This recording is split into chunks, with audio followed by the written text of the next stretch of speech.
तो रावण भी मांगने गया था पावर, जानता था कि पावर में इज्जत है, सम्मान है, शक्ति मांगी थी उसने, त्रिलोक की शक्ति, यानी तीनों जो कहानी है सच है क्या झूठ हमको नहीं मालूम, तीनों जो लोक हैं उसकी शक्ति मांगी थी, यानी देवताओं से भी अपने को ऊपर कर लिया था उसने। देवता भी लोक में ही आते हैं, ऐसा नहीं है कि देवताओं की डिग्री महादेव के बराबर है, वो लोग, उन लोगों का भी लोक होता, वो लोग हमारे आपके नियमों से ही चलते हैं। त्रिलोक की शक्ति तो मांग ली, लेकिन शक्ति को संचालित करने का ज्ञान नहीं मांगा। आपने बंदूक तो सरकार से मांग ली, लेकिन बंदूक चलती कैसे है ये आपने सीखा ही नहीं सरकार से। सीख तो लीजिए भाई साहब, नहीं तो बहुत खतरनाक होगी वो बंदूक, क्योंकि उसमें शक्ति है। शक्ति में अगर ज्ञान नहीं होगा ना तो बहुत गड़बड़ हो जाएगा। हम में आप में भी शक्ति है, हम लोग बोल रहे हैं शक्ति है हम लोग के पास, मामूली काम हम लोग नहीं करते हैं। दुनिया की बहुत आधी से ज्यादा चीजें तो हम लोगों ने बना ली हैं। क्या नहीं बनाया हम लोगों ने? ठीक है, हम लोगों को किसी दूसरे ने बनाया, लेकिन हम लोगों ने भी बहुत कुछ बना लिया, कम नहीं बनाया है और बना रहे हैं। हम लोगों के साथ दिक्कत है कि हम लोगों को दूसरा कोई बनाता है और दूसरा कोई ले जाता है। दूसरे की इच्छा से आते हैं और दूसरे की इच्छा से चले जाते हैं, बीच में समझते हैं कि अपनी इच्छा से हैं।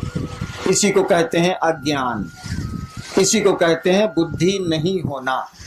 आप आते हैं दूसरी की इच्छा से, माँ बाप की इच्छा से आप नहीं आते, वो माध्यम है। कि बहुत माँ बाप हैं जो निसंतान है, और मेरे यहाँ अक्सर लोग आते हैं कि हमको बेटा नहीं है या 5 को बेटी है, 1 बेटा चाहिए। इसका माने उनके फैक्ट्री में दम नहीं है, वो माध्यम हो सकते हैं, ताकत उनको नहीं है। यानी हम लोग दूसरे की इच्छा से आते हैं जो दिखता नहीं है। जनरेटर चलाओ।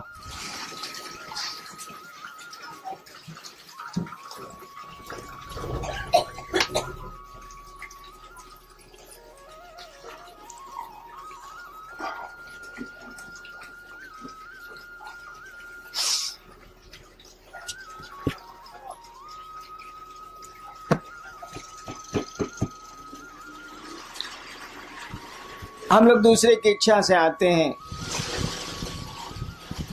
जो हमारी आपकी आंखों से नहीं दिखता है, अपनी इच्छा से रहते भी नहीं। अक्सर लोग चाहते हैं, करीब करीब सभी लोग चाहते हैं रहना, रहते कहाँ है? हम लोग के पूर्वज चले गए, तो आना दूसरे के हाथ में है, जाना दूसरे के हाथ में है। बीच में ऐसा लगता है कि बहुत कुछ हम लोगों के हाथ में है, ऐसा है नहीं, लेकिन लगता है तो लगता है। भ्रम ही सही, तो भ्रम भी आप में हमें संवेदना उत्पन्न करते हैं, प्रतिक्रिया उत्पन्न करते हैं, परिणाम उत्पन्न करते हैं। हम लोगों ने कहा लोगों को कि भैया महादेव से तो लेते ही लेते हो, लो यार कौन रोकता है, और उतना दे भी कौन सकता है जो दूसरे के पास जाओगे, लो जरूर लो। लोगों ने लिया है, हम आप क्यों दूबर रहे, हम आप क्यों कमजोर रहे। लेकिन ज्ञान भी लो नहीं यार, ज्ञान क्यों नहीं लेते हो? ज्ञान लोगे तो बहुत मामूली सी चीज से भी तुम बहुत बड़ा काम कर लोगे। हम लोग देहात में वो कहावत है ना कि गांव में एगो होशियार रही तो वो कमा खा के जिए ली, 5 गो बुड़बक ओकरा भेटाए के चाहिए। तो ज्ञान का ये महत्व है। दिक्कत क्या है? दान तो बंटवारा में आप ले सकते हैं, जैसे महादेव को आप बाबा कहते हैं, बाबा की संपत्ति में आपका अधिकार है। शिव कहा जाता है कि चंदा मामा सबके मामा, शिव घर घर के बाबा। कहावत है ना, चंदा मामा सबके मामा, शिव घर घर के बाबा। तो बाबा में तो पोते पर पोते सबका अधिकार है भाई, उसकी संपत्ति में तो भोग तो रहे। हवा उसकी, प्राण उसके, पानी उसका, पहाड़ उसके, नदियां उसकी, हम उसके, सब तो उसी के हैं, तो भोग तो रहे। और बिना मांगे मिल जाएगा, क्योंकि बाबा की संपत्ति में उसके पोता पोती से लेकर पूरा खानदान बढ़ते चले जाए, सबका अधिकार होता। कानून कहता है इस देश का कि जब तक जिंदा है तभी तक अधिकार रहेगा, उसके बाद कहीं दूसरे को दे दे। उस साला मरबे नहीं करता है तो देगा किसको? मरेगा तब ना दूसरे को होगा, उस साला जिंदा है। काहे कि रामनवमी में राम के जन्म की छुट्टी होती है, जन्माष्टमी में कृष्ण के जन्म की छुट्टी है। अब महादेव के जन्म का पता भारतीय सरकार को नहीं लगा तो हमको आपको कहाँ लगेगा, इसीलिए ब्याह की छुट्टी है। महादेव का ब्याह का छुट्टी दे, कहीं ब्याह का छुट्टी सुना है आज तक किसी का?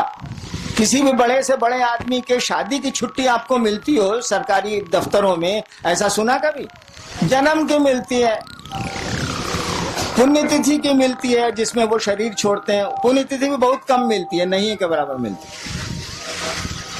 जन्मदिन की छुट्टी मिलती है, जो हमारे यहाँ भगवान है या हमारे यहाँ जो पूज्य लोग हैं उनको उनके दिनों पर सरकार छुट्टियां देती है।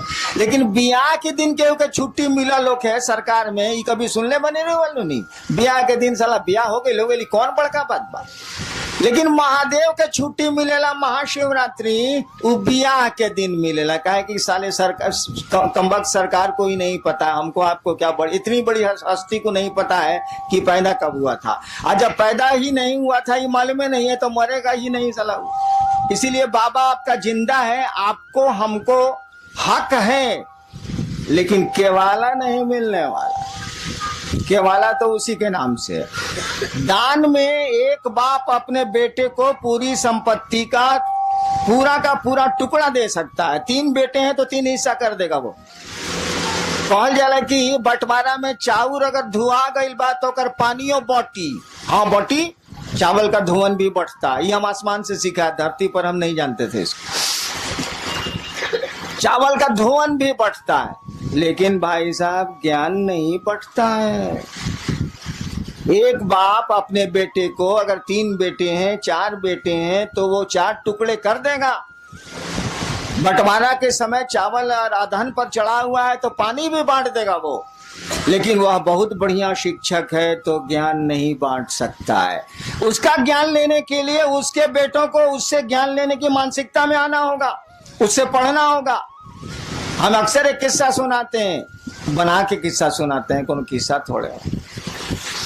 एक बाप था, उस इलाके का बहुत बढ़िया शिक्षक था, रिटायर कर गया, और जब तक वो शरीर से तंदुरुस्त था अपने बेटों को कहता था, अरे हमसे पढ़ लो, इस इलाका में हमसे बढ़िया मास्टर नहीं है, तुम भी जानते हो कि हमसे बढ़िया मास्टर नहीं है, हमसे पढ़ो। 3 गो बेटा था, 2 गो बड़का बोला तोहरा से पढ़े, हमारे स्कूल में नाम लिखाओ। क्या करेगा बाप, उसने स्कूल में नाम 2 को लिखा दिया। छोटका बोला कि ना बाबूजी हम तोहरे से पढ़े, उसने तो कहा ही था कि हाँ पढ़ो। 2 बेटा कहा कि ना हम तरह से ना पढ़े, भी स्कूल में पढ़े। समय बीता, वो रिटायर कर गया, बूढ़ा हो गया। एक दिन सबसे छोटका बेटा हो गया था कलेक्टर, पढ़ा, टीचर बढ़िया था, बना दिया उसको, IAS हो गया, वो कलेक्टर हो गया। एक दिन छोटका बेटा आया बाप से मिलने के लिए, तो पीला बत्ती का गाड़ी या अंगरक्षक बॉडीगार्ड सब था उसके साथ।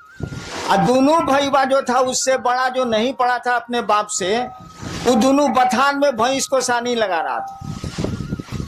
सुना कि छोटका भैया आया है, भैया आया है, तो दोनों आया मिलने के लिए।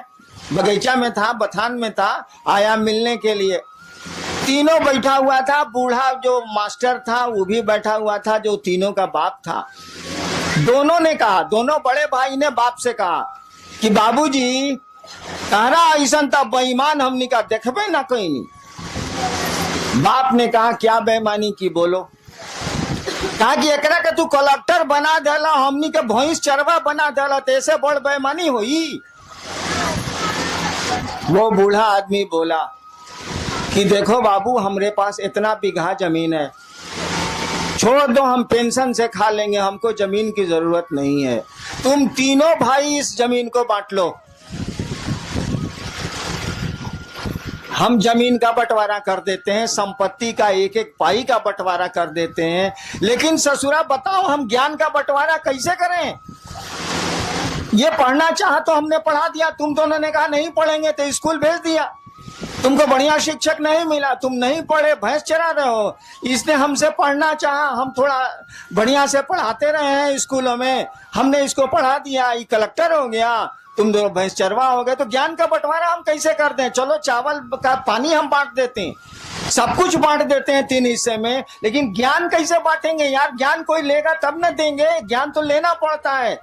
सामान तो हम दे देंगे, लीजिए चाहे फेंकिए, लेकिन ज्ञान तो हम दे ही नहीं सकते ना जब तक आप लेना नहीं चाहिएगा, उसको रिसीव करना नहीं चाहिएगा। हम लोगों ने कहा महादेव से दान लेते हैं, ज्ञान कहीं नहीं लेते हैं भाई साहब। ज्ञान लेने के लिए आपको उस महादेव का चेला बनना होगा, शिष्य बनना होगा। और शिष्य बनना होगा इसका माने शिष्य शब्द का अर्थ जानते हैं? जो लोग अंग्रेजी जानते हैं उनको तो आसान है, डिसाइपुल और डिसिप्लिन। डिसिप्लिन शब्द से डिसाइपुल बना है, डिसिप्लिन अनुशासन, डिसिप्लिन शब्द से डिसाइपुल मन शिष्य, डिसिप्लिन शब्द से डिसाइपुल बना है।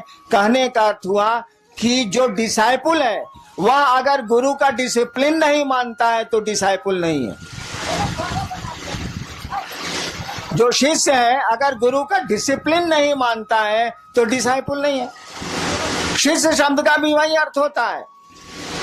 संस्कृत में शस धातु है, उससे बना है शिष्य शब्द, उससे बना है शासन, उससे बना है अनुशासन, उससे बना है प्रशासन, उससे बना है शिष्य। शिष्य का मानी होता है जो अंग्रेजी में मानी है वह हिंदी में भी है। शिष्य का मानी होता है जो गुरु का अनुशासन माने, वह शिष्य है, वह चेला है। गुरु जो कहते हैं वो करे, गुरु का अनुशासन माने, डिसिप्लिन